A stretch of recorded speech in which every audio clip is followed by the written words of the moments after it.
नीमिसारे के पावन तीर्थ में अनंत रूप से श्री सुखदेवाचार्य जी महाराज पांडुनंदन श्री परीक्षित जी महाराज को कथा श्रवण करवा रहे हैं।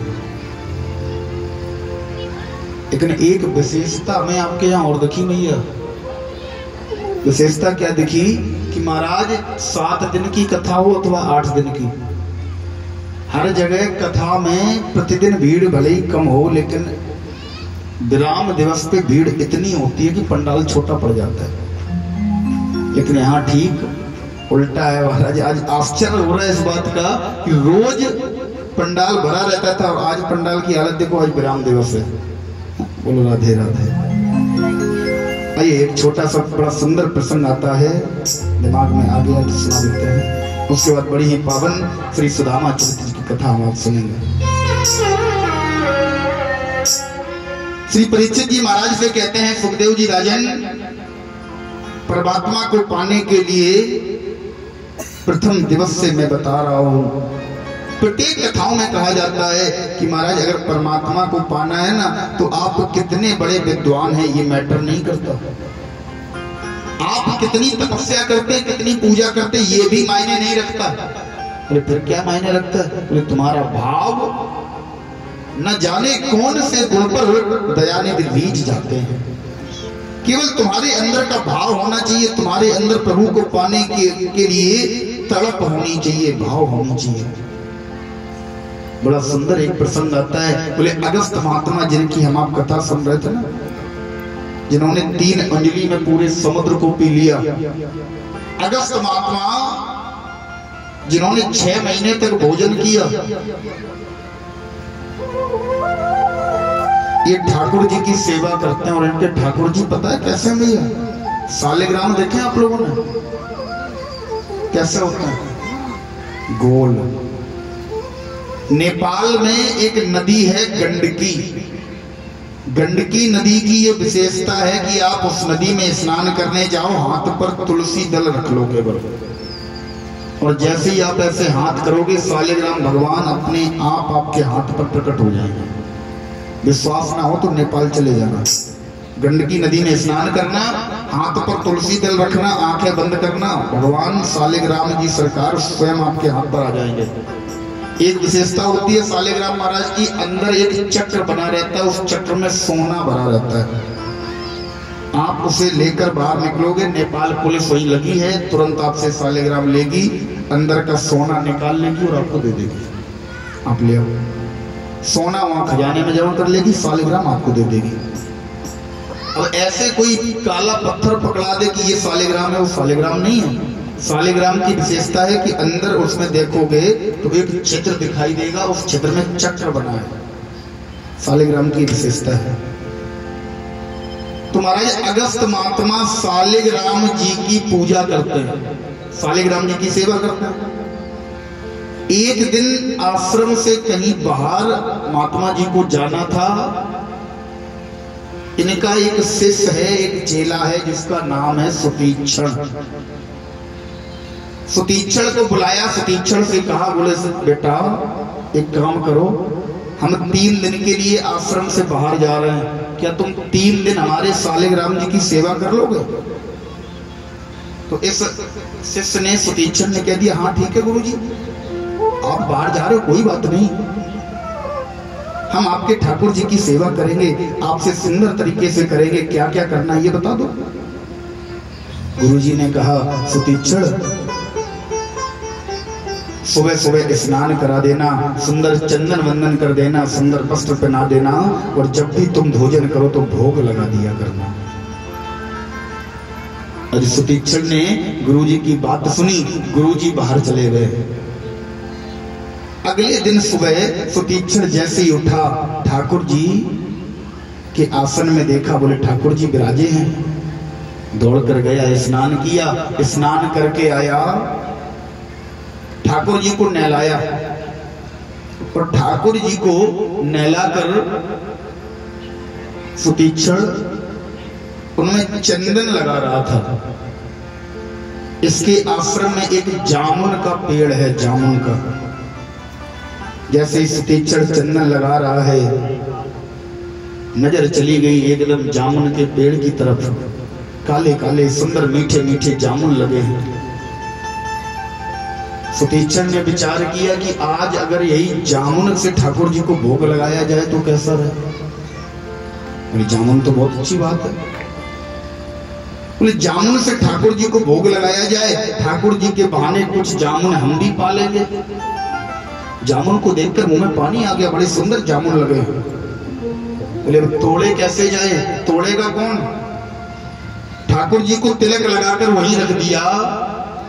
पूरे आश्रम में दौड़ कर गया, पूरे आश्रम में भाग कर गया कि कहीं एक पत्थर मिल जाए, कोई पत्थर का टुकड़ा मिल जाए जिसे हम पेड़ पर फेंक के मारे तो जामुन टूटकर नीचे गिर जाए। कुछ नहीं मिला। लौट कर आया, ठाकुर जी की तरफ देखा, मन में विचार आया ठाकुर जी भी तो पत्थर के ही हैं, पत्थर के ठाकुर जी हैं। अगर इन्हें पेड़ पे मारे तो जामुन टूट जाएंगे, ये नीचे आ जाएंगे, फिर उठा के रख देंगे आसन में। ठाकुर जी से प्रार्थना की, बोले ठाकुर जी देखो जामुन केवल हमें नहीं खाने हैं, अगर जामुन आप तोड़ के लाओगे तो सबसे पहले आपको खिलाएंगे।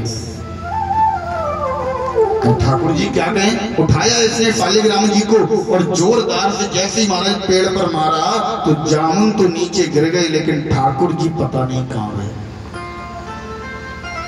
पूरे आश्रम में इसने ढूंढा, कहीं ठाकुर जी का पता ही नहीं, ठाकुर जी मिल ही नहीं रहे, कहां गए। अब इसे बड़ा बहुत डर लगा, बोले गुरुजी आएंगे, डांटेंगे, मारेंगे, मेरे ठाकुर जी कहां हैं। और जामुन को देखकर जामुन कौन खाए, डर है गुरुजी की डांट का, गुरुजी की मार का। इसने क्या किया, एक बड़ा सा जामुन उठाया, उस जामुन को सुंदर तरीके से नहलाया, धुला, उसी जामुन में तिलक लगाया और आसन पर बिठा दिया। क्योंकि जैसे शालिग्राम वैसे ही जामुन। शालिग्राम काले गोल, जामुन भी काला और गोल। इसने आसन पर बिठा दिया। अगली सुबह गुरुजी आए। इसे हृदय में डर है कि गुरुजी ने अगर देख लिया कि ठाकुर जी नहीं है, जामुन है, तो सारी पोल पकड़ी जाएगी, मारे जाएंगे। गुरुजी डांटेंगे, आश्रम से भगा देंगे। ये आश्रम से बाहर भाग गया, आश्रम में नहीं है। गुरुजी आए, गुरुजी ने सबसे पहले आते ही अपने ठाकुर जी को देखा। आज तो ठाकुर जी नित्य प्रति से बड़े सुंदर लग रहे हैं।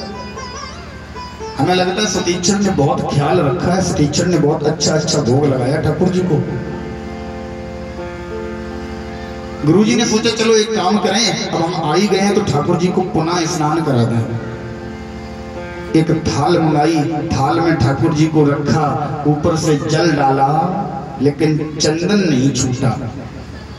तो ठाकुर जी को हाथ में उठाया और अंगूठे से जैसे ही थोड़ा सा रगड़ा, जैसे ही थोड़ा सा प्रेशर लगाया, दबाव लगाया, ठाकुर जी को थोड़ा सा मला, ठाकुर जी के ऊपर का छिलका उतर गया, क्योंकि जामुन था। समझ गए ये ठाकुर जी नहीं है, जामुन है। बोले फिर ठाकुर जी कहाँ हैं। बुलाया सतीचर को, बोले सतीचर इधर आओ। बोले ठाकुर जी कहाँ हैं।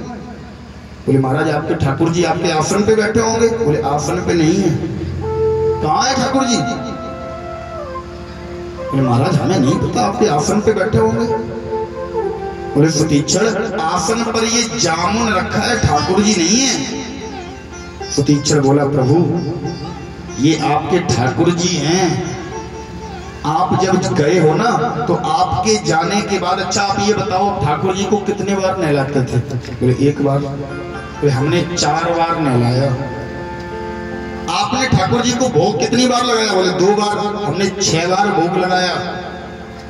आपने ठाकुर जी को चंदन कितनी बार लगाया। बोले 1 बार। बोले हमने जब जब नहलाया तब तब चंदन लगाया। गुरुदेव गलती हमारी इतनी है कि पुनि पुनि चंदन, पुनि पुनि माने बार बार, पुनि पुनि चंदन, पुनि पुनि पानी, शालिग्राम सड़ गए हमने न जानी। बोले महाराज हमने बार बार नहलाया, बार बार चंदन लगाया, हमें नहीं पता चला आपके शालिग्राम सड़ भी जाते, सड़ गए होंगे। आपके ठाकुर जी सड़ गए, लेकिन हैं आपके ठाकुर जी यही, इसीलिए तो ऊपर का छिलका उतर गया। गुरुजी ने कहा झूठ बोलता, मेरे ठाकुर जी कहाँ, ये जामुन है, मेरे ठाकुर जी सालिग्राम जी कहाँ हैं? ये हाथ जोड़कर रोने लगा, बोले गुरुजी हमें नहीं पता, झूठ बोल गया। गुरुजी ने कहा नालायक, निकल जा आश्रम से, जब तक मेरे ठाकुर जी को लेकर नहीं आएगा तब तक आश्रम में प्रवेश मत कर जाना। आज शर्त लगी है गुरुजी से कि ठाकुर जी को लाए कहां से। आ गया, एक चौराहे पर बैठ गया, निर्जन स्थान पर रोता हुआ एक ही बात कह रहा है, प्रभु हे माधव गोविंद चले आओ, गोपाल चले आओ, गोविंद चले आओ, गोपाल चले आओ, गोविंद चले आओ,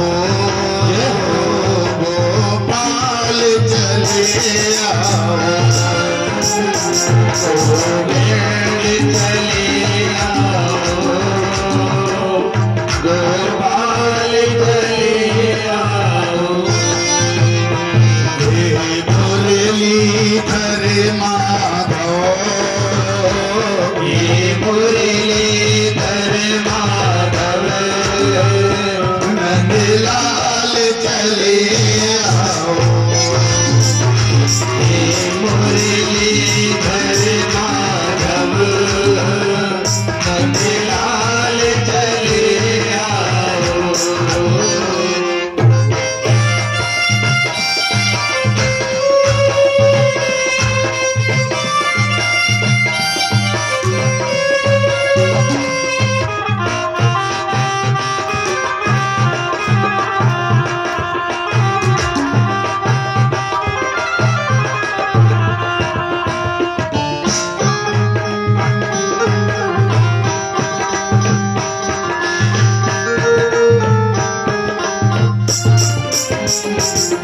किसी ने कहा मोहन को तूने देखा है, माधव को देखा है, आएंगे तो पहचानेगा कैसे? तो कहने लगा प्रभु आँखों में बसे हो तुम, धड़कन में धड़कते हो, आँखों में बसे हो तुम, धड़कन में धड़कते हो, आँखों में बसे हो तुम, धड़कन में धड़कते हो, आँखों में बसे हो तुम, धड़कन में धड़कते हो। कुछ ऐसा करो मोहन, कुछ ऐसा करो माधव, इस दिल में समा जाओ, कुछ ऐसा करो माधव, इस दिल में समा जाओ, गोविंद चले आओ, गोपाल चले आओ, गोविंद चले आओ, गोपाल चले आओ।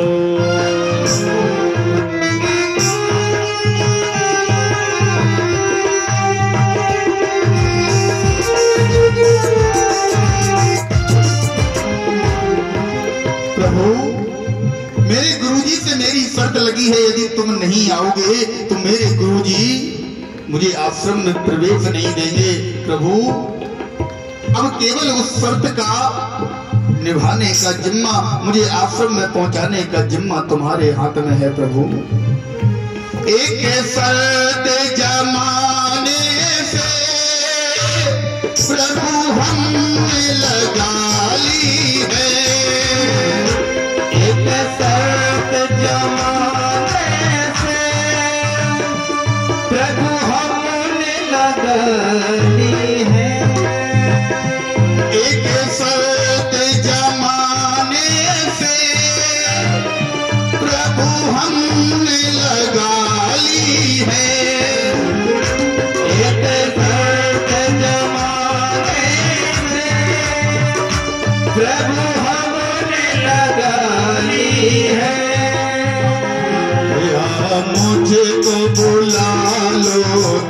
या मुझे तो बुला लो तुम, या खुद ही चले आओ, या मुझे तो बुला लो तुम, या खुद ही चले आओ, हमें तो बुला लो तुम, या खुद ही चले आओ, हमें तो बुला लो तुम, या खुद ही चले आओ, गोविंद चले आओ, गोपाल चले आओ, गोविंद चले आओ, गोपाल चले आओ,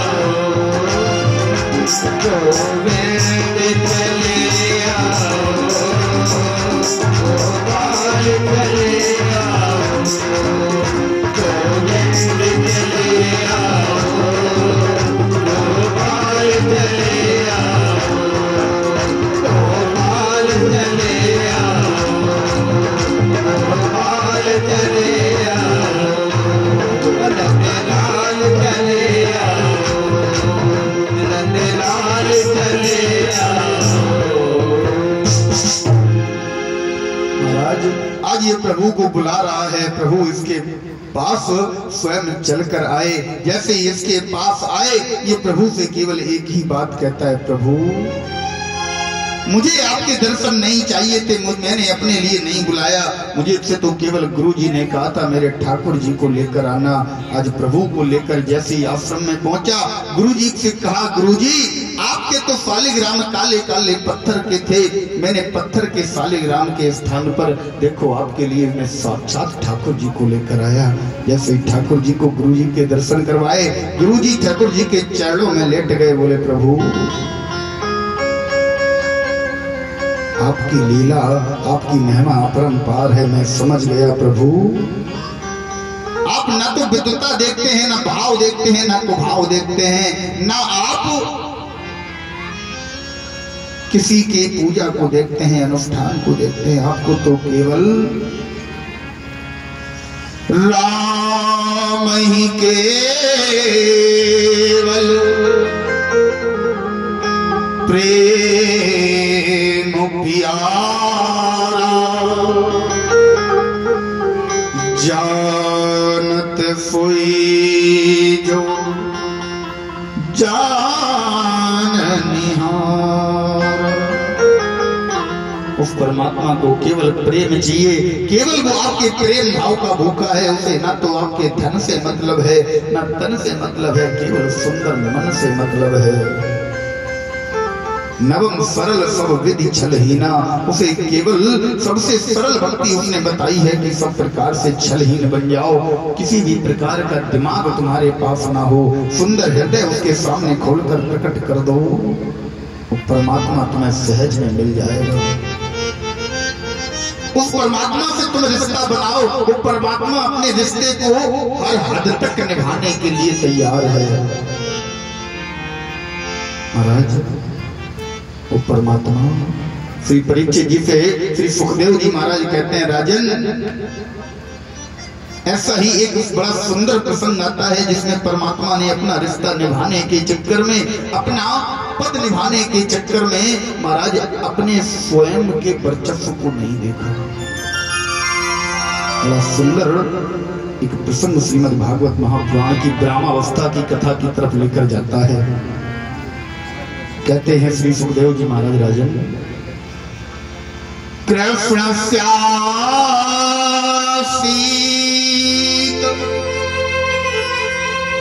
सखा कश्चित् ब्राह्मणो ब्रह्मवेत्तमा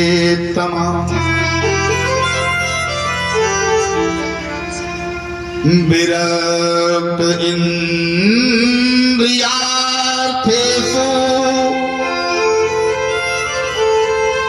शांतात्मा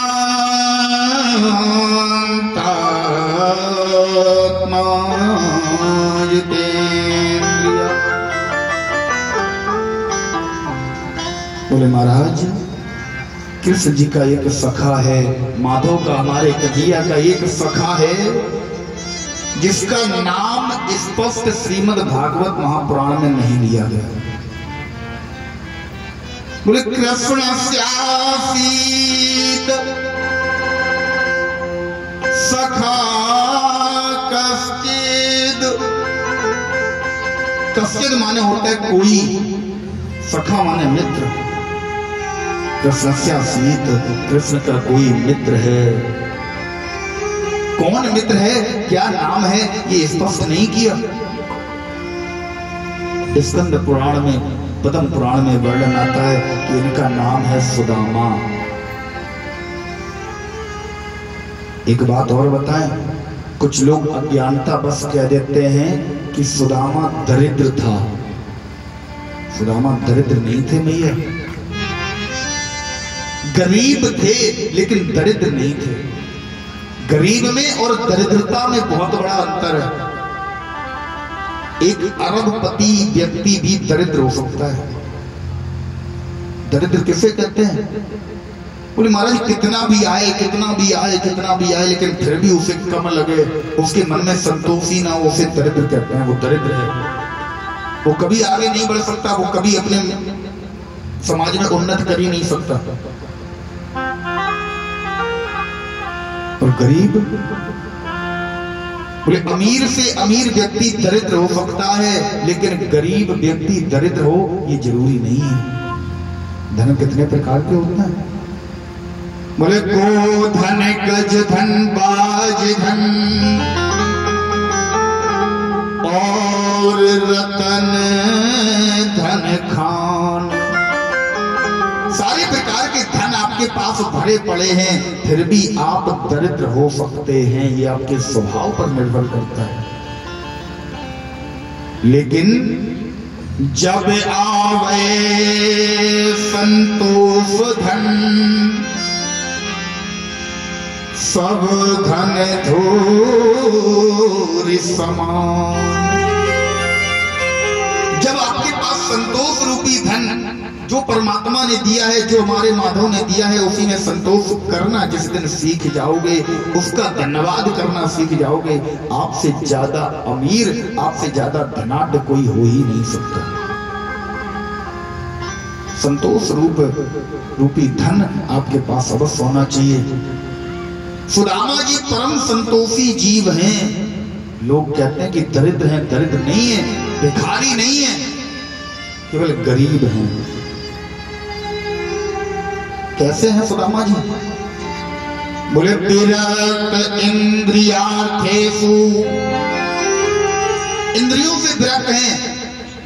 5 ज्ञानेंद्रियां तो ज्ञान कराती हैं, आंख, नाक, कान, मुंह, त्वचा, इनसे विरक्त हैं। त्वचा को ना तो सर्दी लगती है ना गर्मी लगती है। आंखें अच्छा भला बुरा कुछ देखती नहीं है, सबको एक समान देखते हैं। महाराज मुख को प्रतिदिन नए नए स्वादों के व्यंजन नहीं चाहिए। अच्छा आज के समय में कौन व्यक्ति गरीब है जानते हैं आप लोग? जिसकी आवश्यकताएं ज्यादा हैं वो गरीब है। आमदनी अठन्नी है, खर्चा रुपया है, वो गरीब है। आज के समय में गरीब व्यक्ति अपने कर्मों से बंध रहा है।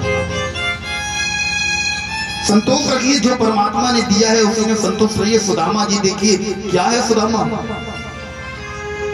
बोले विरक्त इंद्रियार्थेषु, विरक्त हैं, इंद्रियों पर स्वयं का अधिकार चलता है।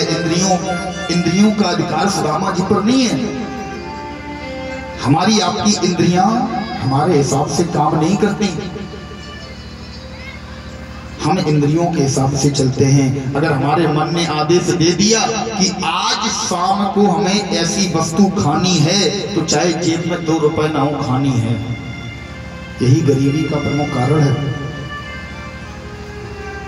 अगर हमारी इंद्रियों ने, हमारे मन ने आदेश दे दिया कि फला व्यक्ति के पास महाराज 50,000 का फोन है, हमारे पिताजी की महीने की तनख्वाह 50,000 नहीं है, 10,000 है, 50,000 का फोन लेने के लिए कर्ज ले रहे हैं, तो गरीब बनेंगे। हमारे पति की महीने भर की कमाई 20,000 की है, हम 50,000 का फोन लेने के लिए रोज कलेश कर रहे, शाम को रोटी नहीं बना रहे, तो गरीब हम नहीं होंगे और कौन होगा? सुदामा जी गरीब हैं लेकिन दरिद्र नहीं है। बोले पिरक इंद्रियार्थेषु प्रशांतात्मा जितेंद्रिया। प्रशांत आत्मा है, आत्मा में परम शांति है, आत्मा में किसी चीज को पाने की लालसा नहीं है, आत्मा में किसी चीज को पाने की ललक नहीं है। बोले आज ये वस्तु चाहिए तो चाहिए नहीं, भोजन नहीं मिला तो पानी पीकर पेट की आग को शांत कर लिया। ऐसे व्यक्ति हैं सुदामा जी। और लोग कहते हैं महाराज सुदामा जी भिखारी थे। केवल यही गुण नहीं है। बोले कृष्णस्यासीत सखा कश्चित् ब्राह्मणो ब्रह्मवेत्तमा। ब्राह्मण तो है, ब्राह्मण के साथ साथ ब्रह्मवेत्तमा। बोले महाराज ब्रह्म को जानने वाले, ब्रह्म को जानते हैं ये ब्रह्म क्या है। और ब्रह्म को जानने वाला कौन है? महाराज जैसे ब्रह्मानंद की अनुभूति हो जाए, जैसे परमानंद प्राप्त हो जाए, वो ब्रह्म को जान सकता है। कोई साधारण ब्राह्मण नहीं है सुदामा जी। महाराज सब कुछ ठीक है। एक चेपक कथा आती है कि महाराज सुदामा जी, एक बात और बताएं आपको। लोग कहते हैं ना कि कन्हैया ने मित्रता निभाई। कुछ लोग इस बात की हामी भरते हैं, इस बात को स्वीकार करते हैं कि कन्हैया ने जितनी मित्रता निभाई ऐसी कोई मित्रता निभा नहीं सकता। मैं व्यासपीठ से कहता हूं महाराज कन्हैया ये क्या मित्रता निभाएगा? माताओं को, गोपियों को रोता हुआ छोड़कर, बाबा को रोता हुआ छोड़कर ये चला गया। इसने माता का प्रेम नहीं निभाया। यशोदा मैया को रोता हुआ छोड़कर चला गया। गोपियों को बिलखता हुआ छोड़कर चला गया। ये मित्रता निभाएगा? अगर वास्तविकता में मित्रता किसी ने निभाई है तो वो मित्रता सुदामा ने निभाई है। कन्हैया ने तो केवल उसके लिए खाना पूर्ति कर दी, कन्हैया ने तो केवल उसको लीप पोत के बराबर कर दिया। अगर वास्तविकता में मित्रता किसी इंसान ने निभाई तो सुदामा ने। क्या मित्रता निभाई साहब? बोले महाराज एक जिस समय हमारा लाला छोटा था, संदीपन गुरु के आश्रम में दोनों पढ़ने जाते थे, दोनों वहीं रहते थे। सुदामा भैया ब्राह्मण बालक हैं, शुरुआत से ही, जन्म से ही ब्रह्म को जानने वाले हैं, ब्रह्म में रुचि रखते हैं। एक दिन की बात है, गुरुजी ने दोनों बालकों को आदेश दिया, बोले तुम दोनों बालक आज आश्रम में लकड़ियां लेकर आओगे, सुमिधा लेकर आओगे।